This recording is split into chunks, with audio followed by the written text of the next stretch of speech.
Welcome to mentee academy. आज हम देखेंगे हिंदू एनालिसिस और साथ ही में आज हम देखेंगे इम्पोर्टेंट आर्टिकल्स जो आपके 8th ऑफ मे से इम्पोर्टेंट है। आइए स्टार्ट करते हैं फर्स्ट न्यूज के साथ, that is from general studies 3 science. Keeping the concrete plastic, what is the role of the super plasticizers in the concrete. तो यहाँ पे बात हो रही है सुपर प्लास्टिसाइजर्स की।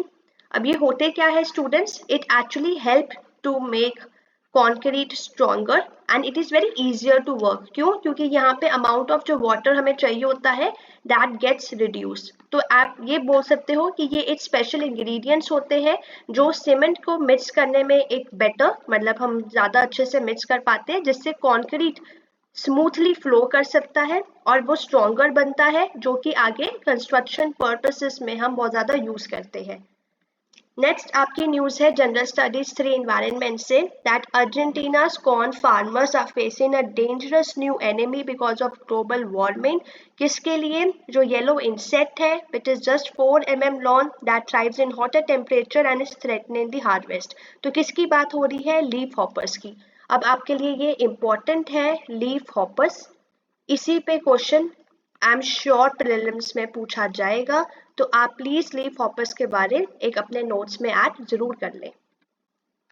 नेक्स्ट है जनरल स्टडीज 3 इकोनॉमी के पर्सपेक्टिव से, that India has 13 million square feet of ghost shopping centres in 29 cities. तो यहाँ पे हुआ ये है कि जो नाइट फ्रैंक की इंडिया मतलब रिपोर्ट ये हुई है कि घोस्ट शॉपिंग में हमें एक सर्च देखने को मिला है across Indian cities, that is totalling 13.3 million square feet. इससे हुआ क्या? लॉस भी हमें देखने को मिला है $798 का इन 2023। अब यहाँ पे क्या हुआ है कि जो कैलकाटा है it actually saw the sharpest rise in such retail spaces followed by Mumbai and Bengaluru, और जो हैदराबाद है वहां पे हमें डिक्लाइन देखने को मिला है। अब यहाँ पे क्वेश्चन जो आपको आ सकता है कि घोस्ट शॉपर के ऊपर कि what is actually ghost shopping. तो यहाँ पे क्या होता है कि व्हेन अ घोस्ट शॉपर कौन होता है? वो जो खुद ही चूज करता है और परचेज करता है विदाउट, या हम बोल सकते हैं कोई भी सेलर के साथ इंटरेक्शन नहीं होता है, उसको हम बोलते हैं घोस्ट शॉपर। मतलब कि ये अपनी रिसर्च खुद ही करते हैं, और ये कहाँ पे ज़्यादातर हम देख पाते हैं? जो कि लो वैल्यू रिटेल आइटम्स होती है जिसमें हमें रिसर्च की ज़्यादा ज़रूरत नहीं होती। दैट मीन्स आपको पता है आपको जो भी सामान लेना आपके पास already you know every information about it, आप जाते हैं डायरेक्टली और ले लेते हैं। सेलर के साथ आपका डायरेक्ट या कह लो कोई भी ज़्यादा इंटरेक्शन नहीं होता है। नेक्स्ट है जनरल स्टडीज 1 और 2 हिस्ट्री पॉलिटी का क्विज आया है कि यहाँ पे कौन सी कॉन्स्टिट्यूएंसी है गुजरात में जिसने होस्ट करी थी one of the most pivotal satyagraha against the British government, और वो was led by Sardar Vallabhbhai Patel, that is the Bardoli. This constituency West Bengal में ट्वाइस रिप्रेजेंटेड हुई थी by former president of India. तो कौन सी कॉन्स्टिट्यूएंसी है और साथ में कौन से प्रेसिडेंट की बात हो रही है? प्रणब मुखर्जी। यहाँ पे कौन सी कॉन्स्टिट्यूएंसी है? असम की, where it is only fourth that elected independence 2019 में लोकसभा इलेक्शंस के। तो यहाँ पे आपके सामने नाम दिए गए हैं। यहाँ पे ये बात हो रही है कि this was the person of commission that prepared the report that was completed in 1980 and whose recommendations were sought पर implemented by the VP Singh government. तो बात हो रही है बीपी मंडल की। तो ये क्वेश्चन पहले भी आ चुका है, तो प्लीज इस क्वेश्चन को ध्यान से देखिए और याद रखिए कि बीपी मंडल जी की बात हो रही है। फिर आ रहा है कि Agra was twice represented between 1909 and 2009 by this actor, तो राज बब्बर की बात हो रही है। अब आते हैं जनरल स्टडीज 1 ज्योग्राफी की। यहाँ पे बात हो रही है हीट वेव्स की कि what high temperature maps get learned about heat waves. तो हो अभी ये क्या रहा है कि जो हीट वेव्स है वो बहुत ही कॉमन और सीवियर होते जा रहे हैं वर्ल्ड वाइड, लेकिन उनको जो प्रिडिक्ट करना हम कह सकते हैं एक्यूरेटली वो थोड़ा ट्रिकी है। तो इसलिए यहाँ पे बात हो रही है कि इंस्टेड हम यहाँ पे टोटल टेम्परेचर दिखाते हैं। ये ज़्यादा अच्छा रहेगा अगर हम नॉर्मली मैप्स यूज करें जो कि एक्चुअली हाईलाइट करेंगे अनयूजुअल लेवल हीट का कंपेयर्ड को कि क्या मतलब कंपैरिजन की क्या एक्सपेक्टेड है।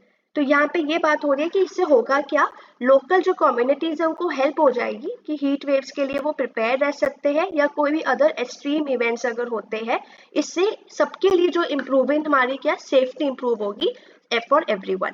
तो यहाँ पे हीट वेव्स की इस आर्टिकल में ये सारी बात हो रही है। नेक्स्ट है general studies through polity and inheritance stats will help reduce inequality.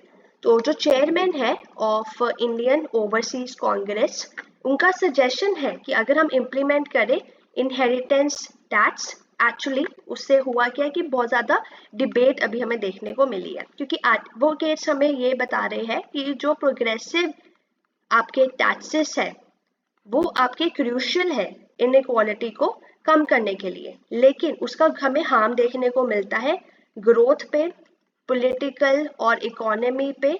लेकिन अगर हम कुछ मेजर्स जैसे कि इनहेरिटेंस टैक्स और हम साथ में लैंड रेवेन्यू टैक्स या लैंड वैल्यू टैक्स भी लगाएंगे वेल्थ कंसंट्रेशन को एड्रेस करने के लिए, तो यहाँ पे वो फंड हो सकता है social economic rights for the poor. तो यहाँ पे ये बता रहे हैं कि किस तरह से अगर इम्प्लीमेंटेशन होती है उससे अगर इनइक्वालिटी कम होगी या नहीं। नेक्स्ट है आपका rules for a new dawn for the Indian legal industry. तो यहाँ पे बात हो रही है इंडिया की जो लीगल इंडस्ट्री है वो gradually it is opening up to globalisation, क्योंकि जो बार काउंसिल है वो बहुत ही लिमिटेड राइट्स अलाउ करता है फॉर फॉरेन लॉयर्स। इससे अब ऑब्वियसली कंपटीशन भी इंक्रीज होता है। अब यहाँ पे बात हो रही है कि पोटेंशियल अगर हम लॉन्ग टर्म बेनिफिट्स रखें, जैसे कि आप मान लीजिए नॉलेज एक्सचेंज और जॉब अपॉर्चुनिटीज और रेगुलेशन भी अगर हम लगाए, क्यों, रिस्क को कम करने के लिए। कौन से रिस्क की बात हो रही है, जैसे कि आप मान लीजिए कोई रेगुलेटरी डिफरेंसेस है और जो अनइक्वल कंपटीशन है, तो उसकी बात हो रही है कि किस तरह से लीगल जो इंडस्ट्री है वो यहाँ पे हम अपनी पोटेंशियल लॉन्ग टर्म बेनिफिट्स भी इसके देख सकते हैं और कैसे ये ग्लोबलाइजेशन में हमारी हेल्प होगी। अब आते हैं PYQs के ऊपर। तो which one of the following pair is not correctly matched. जैसे कि मैंने आपको कल बताया था कि हम इसको कैसे सॉल्व करेंगे। हम इसको सॉल्व करेंगे रिवर्स इंजीनियरिंग के कंसेप्ट से। तो पहला आपके सामने क्वेश्चन है कि जो जमुनालाल बजाज सत्याग्रह आश्रम एट वार्धा, फिर Dadabhai Naoroji Bombay association, Lala Lajpat Rai national school at Lahore and Bal Gangadhar तिलक सत्याशोधक सभा। अब इसका हमें बताना है कि इसका आंसर क्या है। तो इसका आपका आंसर है डी, मतलब कि not correctly match, that is बाल गंगाधर तिलक एंड सत्याशोधक सभा इज नॉट करेक्टली मैच। आपका जमुनालाल बजाज सत्याग्रह आश्रम एट वार्धा सही है, दादा भाई नारोजी बॉम्बे एसोसिएशन के साथ सही है, लाला Lajpat Rai national school at Lahore के साथ सही है, और जो आपका सत्याशोधक सभा है वो यहाँ पे आपकी बात है, यहाँ पे आपकी वो है ज्योतिबा फूले महाराष्ट्र, जिन्होंने ये फॉर्म की थी। तो ये आपको पता होनी चाहिए। नेक्स्ट हम क्वेश्चन देखते हैं। साराबंदी नो टैक्स कैंपेन जो है 1922 का, it was led bye Bhagat Singh, Chittaranjan Das, Rajguru या वल्लभ भाई पटेल।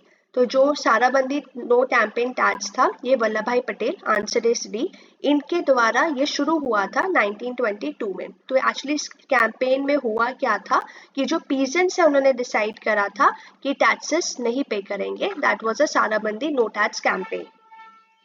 अब ये आपके आज के थे PYQs। अब मैं एक प्रॉपर सीरीज स्टार्ट करने जा रही हूँ PYQs की, जहाँ पे हम ये सारे PYQs सब्जेक्ट वाइज सॉल्व करेंगे यूट्यूब के। और ये PDF आपको हमारे टेलीग्राम चैनल मेंटी IAS से मिल सकता है, तो प्लीज़ डाउनलोड कर सकते हैं आप मेंटी IAS का channel. Thank you, have a nice day.